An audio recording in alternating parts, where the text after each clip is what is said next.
High বন্ধুরা, আমি প্রিয়াঙ্কা বলছি। বন্ধুরা, আজকের এই গল্পটি সম্পূর্ণ শুনলে তোমাদের ওটা আর স্থির থাকবে না, কথা দিচ্ছি। শেষে গিয়ে তোমাদের ওটা অনেক হালকা লাগবে। তো চলুন আসল গল্পে চলে যাই। আমার দুই বছরের কাজের লোক আমার ঘরেই ঘুমাতো। তাকে আমি সবসময় সাধারণভাবেই দেখতাম। একদিন হঠাৎ সে আমার সামনে এসে বলল, ম্যাডাম, দয়া করে আমাকে ছোট চোখে দেখবেন না। সেই রাতে যখন আমি তার দিকে তাকালাম, আমি অবাক হয়ে গেলাম। রমেশ এখন আর আগের মতো যুবক নয়, বরং এক পরিপক্ক পরিণত মানুষের মতো আচরণ করছিল। আমি তাকে অনেকক্ষণ ধরে ডাকছিলাম, কিন্তু তার কোনো সাড়া পাচ্ছিলাম না। তাকে খুঁজতে খুঁজতে আমি তার ঘরে গেলাম। সেখানে দেখলাম রমেশ মাত্র স্নান সেরে বাথরুম থেকে বেরিয়ে এসেছে। তার গায়ে তখনও শার্ট ছিল না। আমি প্রথমবারের মতো তাকে এমনভাবে দেখলাম। রমেশের শরীর ছিল খুব শক্তিশালী, যেন কোনো যোদ্ধার মতো। আমি অবাক হয়ে তাকিয়ে রইলাম। বহু বছর পর আমি কোনো যুবককে এভাবে দেখলাম। আমি এক দৃষ্টিতে তাকিয়েছিলাম। তারপর আমি রমেশকে, আমার নাম প্রিয়া, আমি 3-8 বছরের হলেও আমি আমার শরীরের অনেক যত্ন নিতাম, তাই আমার বয়স বেশি মনে হতো না। বন্ধুরা, আজকের গল্পটি অনেক বেশি স্পেশাল, তাই কেউ মিস করো না। আর দয়া করে গল্পগুলো ভালো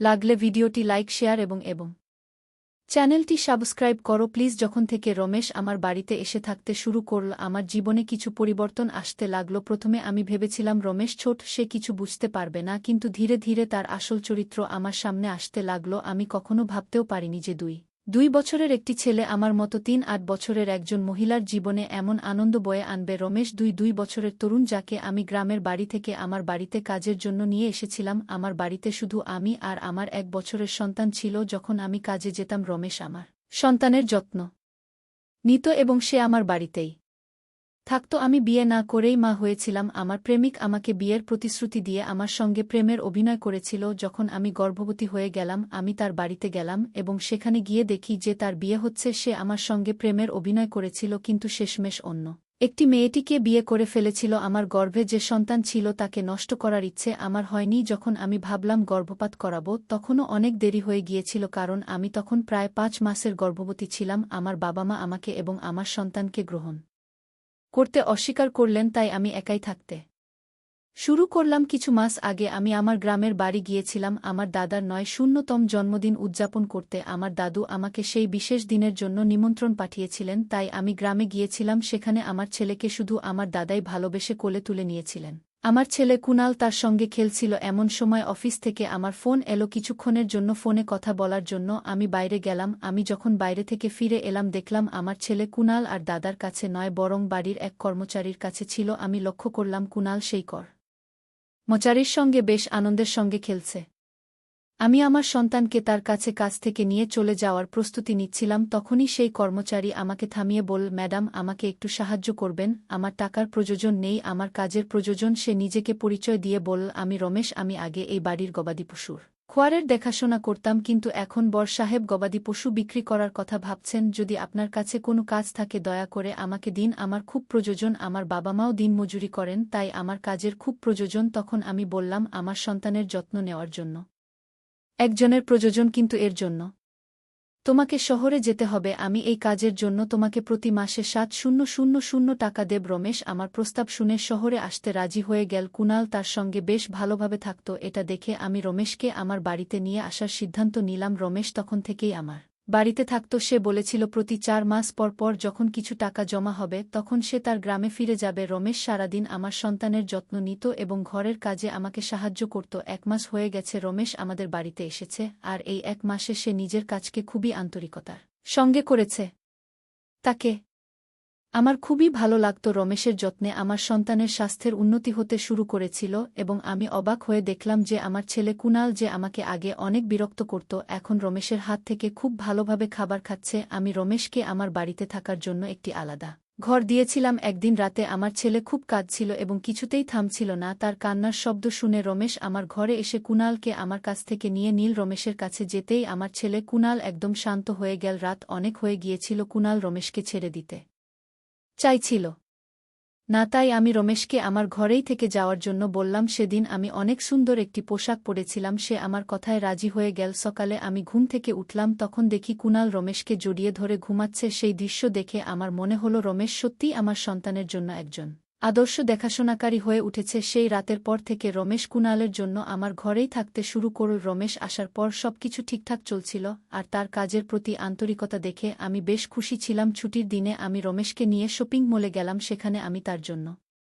সুন্দর কিছু পোশাক কিনলাম এবং সেলুনে গিয়ে তার নতুন হেয়ার স্টাইল করিয়ে দিলাম। রমেশ দেখতে ভালো ছিল কিন্তু সে সবসময় খুব সাধারণভাবে থাকত। সেদিন আমি তার পুরো লুকটাই বদলে দিয়েছিলাম। নতুন রূপে রমেশকে দেখে আমি নিজেই বিশ্বাস করতে পারছিলাম না যে কাল পর্যন্ত যে একজন সাধারণ কর্মচারী ছিল সে এতটা স্মার্ট এবং আকর্ষণীয় লাগতে পারে। শপিং মল থেকে আমরা যখন বাড়ি ফিরলাম কুনাল ঘুমিয়ে পড়েছিল। আমি তাকে তার ঘরে নিয়ে বিছানায় শুইয়ে দিলাম এবং পানি আনতে বাইরে যেতে লাগলাম। ঠিক তখনই রমেশ আমার জন্য পানি নিয়ে এলো। আমি পানি খেয়ে গ্লাসটা রেখে দিলাম আর সেই দিনটা শেষমেশ এসে গেল। সারাদিন আমি নিজেকে কোনো না কোনো কাজে ব্যস্ত রাখার চেষ্টা করলাম যাতে তার কথা আমার মনে না আসে, কিন্তু রাতের অন্ধকারে তার কথা খুব মনে পড়ছিল। সে এখন আমার সঙ্গে নেই, তবে সে আমার সন্তানের বাবা। কুনালকে দেখলেই প্রতিদিন তার কথা মনে পড়ে। আজ আমি আর আমার আবেগ ধরে রাখতে পারলাম না। ঘরে বসে হঠাৎ কান্নায় ভেঙে পড়লাম। আমার ছেলে আমার পাশে ঘুমাচ্ছিল কিন্তু তখন আমি সেটাও খেয়াল করিনি। আজ এমনকি আমি আমার ওষুধও খেতে ভুলে গিয়েছিলাম। রাতে রমেশ এক গ্লাস পানি নিয়ে আমার ঘরে ঢুকল। আমাকে কাঁদতে দেখে সে আমাকে পানি পান করালো। আমি কিছুটা স্থির হলে সে আমাকে ওষুধ দিল।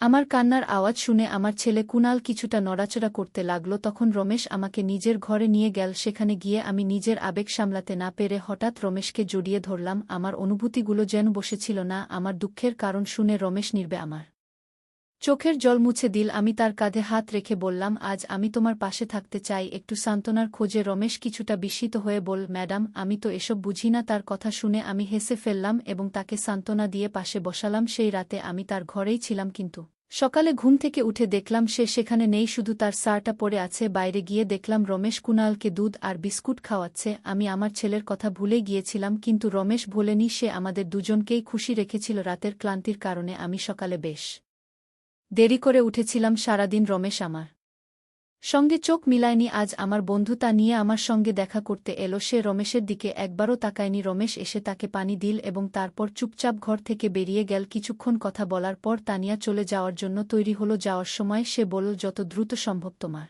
কাজের ছেলেটাকে এখান থেকে বিদায় করে দাও। বাইরে থেকে যতটা সরল মনে হয় সে আসলে ততটা সরল নয়। তানিয়ার কথাটা আমি তেমন গুরুত্ব দিলাম না। রোজকার মতোই রাতের খাবার শেষে রমেশ আমার ঘরে এক গ্লাস পানি নিয়ে এলো। সে কুনালকে ঘুম পাড়িয়ে দিয়েছিল। আজ কুনাল হোল ঘরে দোলনায় ঘুমাচ্ছিল আর রমেশ তার দেখভাল করছিল। আমি ঘরের লাইট বন্ধ করে ঘুমিয়ে পড়লাম। কিছুক্ষণ পরে কুনাল কাদার শব্দে আমার ঘুম ভাঙল। আমি উঠতে যাচ্ছিলাম তখনই তার কান্নার আওয়াজ হঠাৎ থেমে গেল। তারপর আমি আমার ঘরের দরজা খোলার একটা শব্দ শুনতে পেলাম। আমি চুপচাপ লক্ষ্য করছিলাম রমেশ আমার ঘরে ঢুকল। সে ধীরে ধীরে আমার কাছে এসে দেখার চেষ্টা করছিল আমি ঘুমিয়ে আছি কিনা। এরপর সে আমার মোবাইলটা নীল। তার এই কার্যকলাপ দেখে আমি দ্রুত লাইট জ্বালিয়ে দিলাম। আমাকে জেগে থাকতে দেখে রমেশ হতভম্ব হয়ে গেল। আমি তার হাত থেকে মোবাইলটা কেড়ে নিলাম এবং জিজ্ঞেস করলাম, রমেশ এ কী করছো? এত রাতে তুমি এখানে কি করছো? সে কিছু না বলেই চলে যাওয়ার চেষ্টা করল কিন্তু আমি তাকে এত সহজে ছেড়ে দেওয়ার ইচ্ছা করিনি। আমি তাকে তার সেই ভিডিও দেখালাম যেখানে তানিয়া একদিন এসে আমাকে একটা ভিডিও দেখালো যেটা তার বয়ফ্রেন্ড শুনে এর সঙ্গে রমেশের মারপিটের দৃশ্য ছিল। সেদিন সুনীল এর মোবাইলের ক্যামেরা ভুলবশত চালু ছিল এবং সেই ঘটনাটা পুরোপুরি রেকর্ড হয়ে যায়। সেই ভিডিও দেখার পর থেকেই আমি রমেশের উপর নজর রাখছিলাম। আমি রমেশকে ডেকে বললাম, রমেশ তুমি মিথ্যে কেন বললে? কেন সুনীলের উপর হাত তুলেছিলে? রমেশ একটু থেমে বলল, যে কেউ আপনাকে ক্ষতি করার চেষ্টা করবে তার সঙ্গে আমি এমনই করব। ম্যাডাম সেদিন রাতে সুনীল মদ্যপ অবস্থায় আপনার ঘরে ঢুকেছিল আর সে আপনার সাথে খারাপ ব্যবহার করতে চেষ্টা করছিল, এজন্যই আমি তার উপর হাত তুলেছিলাম। রমেশের কথা শুনে আমি অবাক হয়ে বললাম, আমি বললাম ঠিক আছে আমি তোমার কথা মেনে নিচ্ছি কিন্তু তুমি আমার পানিতে ঘুমের ওষুধ কেন মেশাচ্ছিলে? আজ আমি নিজেই দেখেছি তুমি আমার পানিতে ওষুধ মিশিয়েছিলে। তোমার নজর আমার উপর ছিল আর যেটা তুমি চেয়েছিলে সেটা আমি তোমাকে দিয়েছি। এখন তোমার কাজ শেষ, তুমি তোমার গ্রামে ফিরে যাও। আমার কথা শুনে রমেশ বল, ম্যাডাম আপনি যা ভাবছেন সেটা মোটেও ঠিক নয়। গত রাতে আমি কিছুই ভুল করিনি। হ্যাঁ আমি আপনার পানিতে ঘুমের ওষুধ মেশাই যাতে আপনি ঘুমিয়ে পড়েন কিন্তু আমি আপনার সঙ্গে কিছুই করতে চাইনি। কয়েকদিন আগে রাতে আমি আপনাকে ফোনে কথা বলতে দেখেছিলাম। আমি বুঝতে পেরেছিলাম আপনি আবারও আপনার সেই প্রেমিকের সঙ্গে দেখা করার পরিকল্পনা করছেন এবং সেই দেখা আপনার নিজের বাড়িতেই হওয়ার কথা ছিল। আমি এটা আটকাতে চেয়েছিলাম কারণ সেই ব্যক্তি এখনও আপনাকে প্রতারণা করছে। সে আপনাকে মিথ্যে কথা বলছে, সে আপনাকে ধোঁকা দিচ্ছে আর তার লক্ষ্য আপনার সন্তানকে আপনার কাছ থেকে দূরে নিয়ে যাওয়া। তার স্ত্রী সন্তান ধারণ করতে পারে না তাই সে আপনার কাছাকাছি আসতে চাচ্ছে। সে তার স্ত্রীকে তালাক দেয়নি আর এসব কথাই সে আপনাকে গোপন করেছে। আমি বিস্মিত হয়ে রমেশকে জিজ্ঞেস করলাম, রমেশ তুমি এসব জানলে কিভাবে? তুমি কে? এসব তথ্য তুমি ছেলে কোথা থেকে? রমেশ উত্তরে বলল, আপনার বাবা সাহেব আমাকে আপনার ছবি দেখিয়েছিলেন। রমেশ বলল, প্রথমবার আপনাকে দেখে খুব ভালো লেগেছিল, কিন্তু আপনার বাবা সাহেব বলেছিলেন যে আপনি বিয়ে করতে চান না। তখনই আমরা দুজনে মিলে একটা পরিকল্পনা করি আপনার জীবনে জায়গা করে নেওয়ার জন্য আমি এখানে এসেছিলাম। তবে এখানে আসার পর দেখলাম অনেকেই আপনাকে ভুল উদ্দেশ্যে কাছে টানতে চাইছে। তখন থেকেই আমি আপনার সুরক্ষা করা শুরু করি। রমেশ আসলে দুই বছর বয়সী ছিল না। আমার প্রথম সন্দেহ ঠিকই ছিল। সে ৩-০ বছর বয়সী এবং একটি ভালো চাকরি করত। আমার ভালোবাসা জয় করতে সে এত চেষ্টা করেছিল। রমেশ যা বলেছিল সবই সত্যি ছিল। সে আমার প্রেমিক সম্পর্কে যা কিছু বলেছিল তার সবকিছুই সঠিক প্রমাণিত হয়েছে। রমেশের মতো একজন সৎ জীবনসঙ্গী এবং আমার সন্তানের জন্য একজন দায়িত্বশীল বাবা পাওয়া আমার জন্য বড় সৌভাগ্যের ব্যাপার। আমি আমার পুরনো প্রেমিকের প্রতারণা থেকে বেঁচে গেছি। আজ আমি রমেশ, যার আসল নাম বিজয়, তার সঙ্গে খুব সুখী। সে আমাকে এবং আমার সন্তানকে অনেক ভালোবাসে। আমার বাবা সাহেবের কারণেই আজ আমি আমার নতুন পরিবার শুরু করতে পেরেছি। রমেশের মতো একজন জীবনসঙ্গী পাওয়া আমার জন্য সত্যিই আশীর্বাদ। বন্ধুরা, যারা সত্যিকারের ভালোবাসে তারা কখনো কোনো কঠিন সময় আপনাকে ছেড়ে যাবে না। সম্পর্ক টিকিয়ে রাখার জন্য কোনো কারণের প্রয়োজন হয় না, কিন্তু সম্পর্ক ভাঙার জন্য একটা অজুহাতই যথেষ্ট। এই ছিল আজকে আমাদের ছোট্ট গল্প। গল্পটা কেমন লাগলো জানাতে ভুলবে না। আরও মজার রোমান্টিক গল্প শুনতে চাইলে ভিডিওটি লাইক, শেয়ার এবং চ্যানেলটি সাবস্ক্রাইব করতে এবং বেল আইকনটি ক্লিক করতে ভুলবে না। ধন্যবাদ।